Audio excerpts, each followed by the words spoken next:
go'aamadii shaki golaha wasiirada maanta ka soo baxay Arbaca waxaa lagu sheegay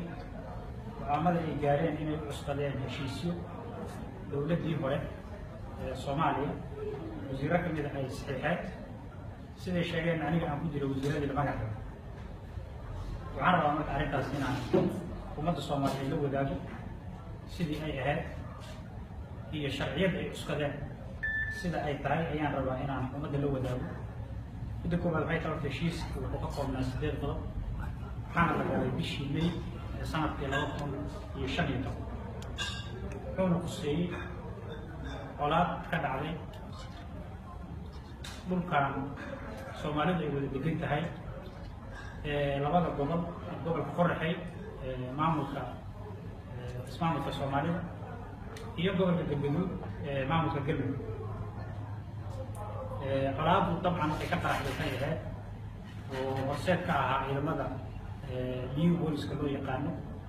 oo dadka deegaanka weerar ku qaaday weerarkaasuna uu ka dhashay khasaare lixaad leh oo naf iyo maalba leh sidaas daraaddeedna dadkii deegaanka intay isabaabuleen meeshaas dagaal ka dhacay ayaa anaga waxaa naloo soo gaarsiiyey codsi ah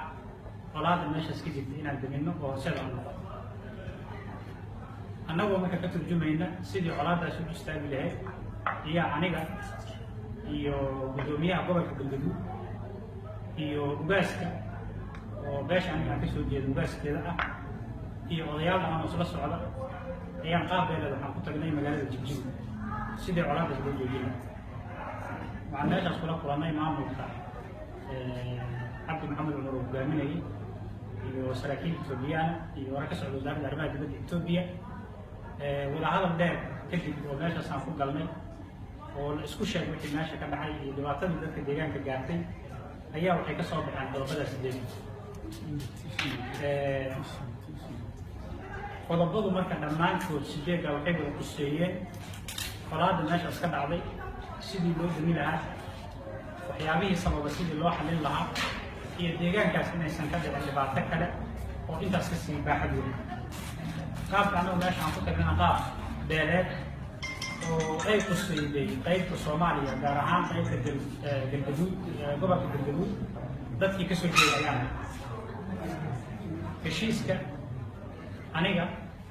iyo gudoomiyaha gobolka Galgaduud ayaa dhinaca Soomaaliya ku saxiixay saxiixaasna markaan galaynay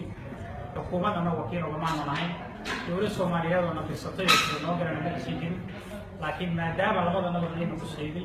dhibaatada deegaanka ka dhacday oo dadka anaguna xildhibaanka ay ahaayeen oo labada jaanib degan jaanibka ismaamulka Soomaalida iyo jaanibka kale dhinacan kale ee gobolka Galgaduud ayaa sidaas meesha ku tagnaa waana sababta ugaaska odayaasha dhaqanka ay noola socdeen